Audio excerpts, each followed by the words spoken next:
लक्ष्मीनाथसमारम्भां नादयामुनमध्यमाम् अस्मदाचार्यपर्यन्तां वन्दे गुरुपरम्परां यदिराजाय विद्महे श्रीभाष्यकाराय धीमहि तन्नो रामानुजार्य प्रचोदयात् ஆழ்வார்கள் திருவடிகளே சரணம் எம்பெருமானார் திருவடிகளே சரணம் ஜீயர் திருவடிகளே சரணம் यो नित्यमच्युतपदाम्बुजयुग्मरुक्मः व्यामोगतस्तदितरानतृणाय मेने अस्मद्गुरोर्भगवतोऽस्य दयैकसिन्धो रामानुजस्य शरणं शरणं प्रपद्ये நீரார் கடலும் நிலமும் முழுதுண்டு ஏலார் ஆலம் இளந்தெருமேல் துயிலந்தாய் சீரார் திருவேங்கட மாமலை மேயாராமுதே அடியேர் கருளாயே.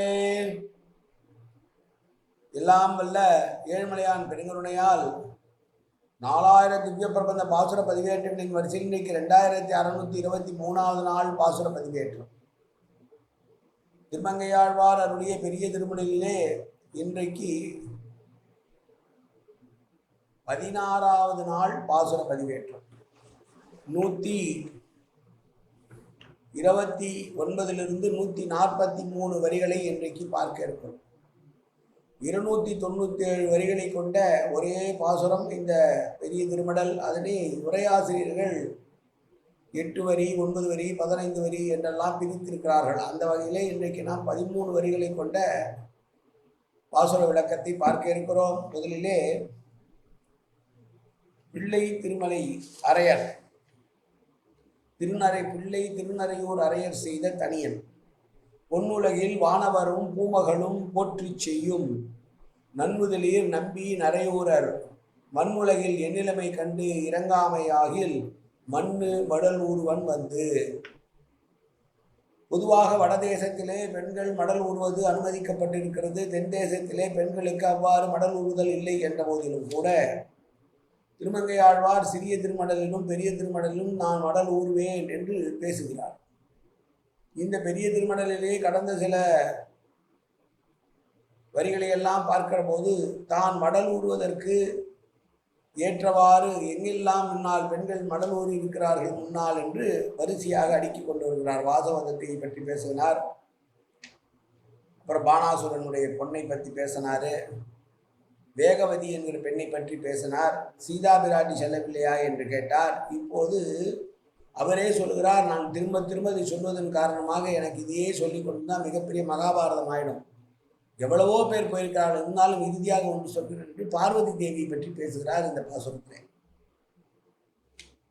மற்ற இவைதான் என்னாலே கேட்டீரே ஏழைகாள் என் உரைக்கேன் மண்ணு மலையறையன் பொன்பாவை வாழ்நிலா மின்னும் மணிமுருகல் செவ்வாய் உமை என்னும் அன்ன நடைய அணங்கு நுடங்கு இடைசேர் பொன் உடம்பு வாட புலனைந்தும் நொந்து அகல தன்னுடைய கூழை சடாபாரம் தான் தரித்து ஆங்கு அன்ன அருந்தவத்தின் ஊடு போய் 1000 தோள் மண்ணு காதலங்கள் மட்டித்து மாதிரங்கள் மின்னி எரிவீச மேலெடுத்து சூழ் கழல் கால் பொன்னுலகம் 7 கடந்து கும்பர் மேல் சிலும்ப மண்ணு குலவரையும் மாருதமும் தாரகையும் தன்னின் உடல் சுழல சுழன்று ஆடும் கொல்நவிலும் மூவிலை வேல் கூத்தன் பொடியாடி அன்னவன் தன் பொன்னகலம் சென்று ஆங்கு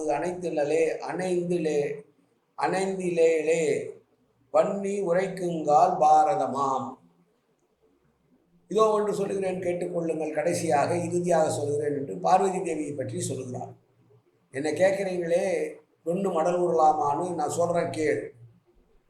மண்ணு மலையறையன் பொன்பாவை மிகப்பெரிய மலையான இமவானுடைய புத்திரியான வாழ்நிலா மின்னும் அணிமுருகல். வாழ்நிலா என்றால் நிலவு போல பொன்முருகல் பூக்கக்கூடிய அழகான இடையுடைய தன்னுடைய உடம்பு முழுவதும் வாடுவதற்காக சிவன் மீது காதல் கொண்டு பெருந்தவம் ஏற்றினாள் உமை. பொதுவாக சருகுகளை உண்டு தவம் செய்வது கூட இயல்பு இருக்கிறது. ஆனால் சருகை கூட உட்கொள்ளாமல் கடுந்தவம் செய்தாலாம். அதனால் அபர்ணா என்ற பெயர் பார்வதிக்கு இருக்கிறது. வர்ணம் என்றால் இலைத்தழைகள், உதிர்ந்த தழைகள், அதையும் நீக்கி தவம் செய்தால் யாரை நோக்கி? சிவபெருமானை நோக்கி. அந்த சிவபெருமானோ தன்னுடைய காலால் நர்த்த சிவதாண்டவம் ஆடுகிற போது உலகம் ஏழையும் தன்னுடைய பாதத்தால் சென்று அழகுமாறு ஆடினான். உடம்பு முழுதும் திருநீர் பூசியுள்ள அவனுடைய மார்பின் மீது இவளாக வலிய சென்று அவனை தழுவி சுகம் காண வேண்டும் என்று நினைத்தாலே இதை விட வேறு ஏதாவது வேண்டுமா, வேறு ஏதாவது சொல்ல வேண்டுமா என்று கேட்கிறான்.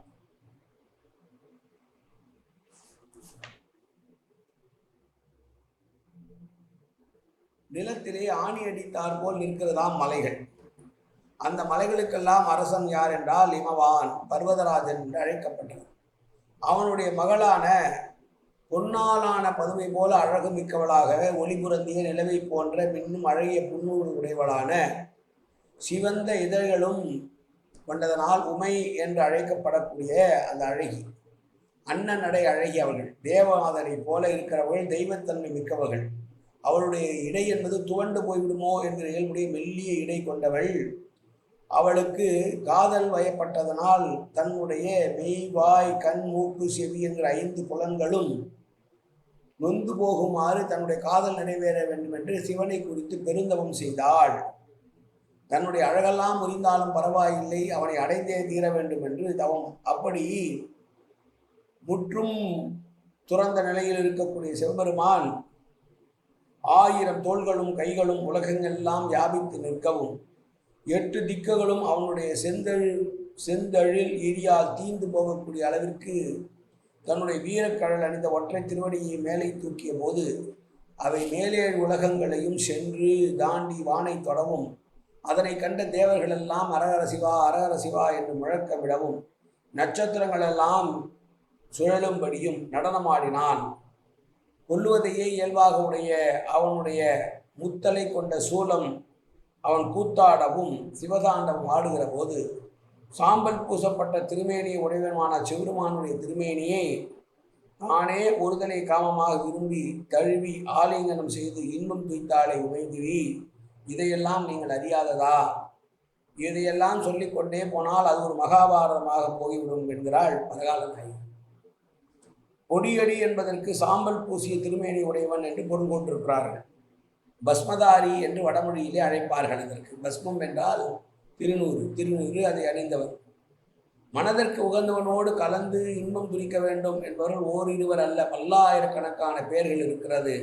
அவர்களில் நான் வாசவதத்தியை சொன்னேன், வேகவதியை சொன்னேன், பிறகு இதோ இங்கே பார்வதியை சொன்னேன் என்று 4-5 பேரைத்தான் நான் சொல்லியிருக்கிறேன் என்று சொல்லி பரமசிவியை பெற பார்வதி பெற்ற தவத்தை பற்றி சொல்லி இங்கே சொல்லப்படுகிற நாற்றையும் 1000 கைகளாலும் திசைகளை வியாபிக்க செய்து ஒற்றை காலால் நின்று கொண்டு மற்றொரு காலை மேலே தூக்கி பம்பரம் போல் சுழற்றாடிய சிவதாண்டவத்தை குறிக்கிறது. தானாக விழுகும் சருகு சிலைக்கு தின்று தவம் செய்வதே சிறந்தது என்று இருக்கிற போது பார்வதியோ அது சிறகை கூட உண்ணாமல் தவம் புரிந்தாள். அதனால் அபர்ணா என்கிற பெயர் உண்டவளுக்கு என்று பார்வதி தேவி சிவனை அணுகி தன்னுடைய காமத்தை தீர்த்து கொண்டாள். அதை போல நான் ஏன் தீர்த்து கொள்ளக்கூடாது என்று கேட்கிறார் பரகால நாயகியாக இந்த பாசுரங்களை. மீண்டும் பாசுரங்களை பார்க்கலாம். மற்ற இவைதான் என்னாலே கேட்டீரே ஏழைகால் என உரைக்கேன், மண்ணுமலை அரையன் பொன்பாவை வாழ்நிலாம் என்னும் மணிமுருகல் செவ்வாய் உமை என்னும் அண்ணனடை அணங்கு நுடங்கிட சேர் பொன்னுடம்பு வாட புலனைந்தும்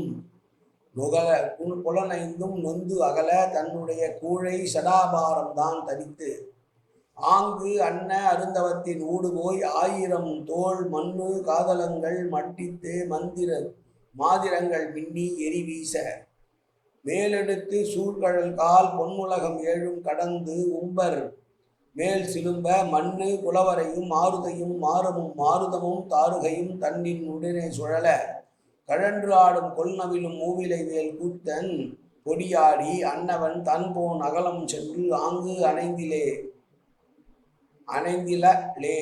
பண்ணு உரைக்குங்கால் பாரதம் ஆகும் என்று பார்வதி தேவி சிவனை அடைந்ததை ஒருதலையாக அடைந்ததை பற்றி பேசினார். தனிப்பாடல்.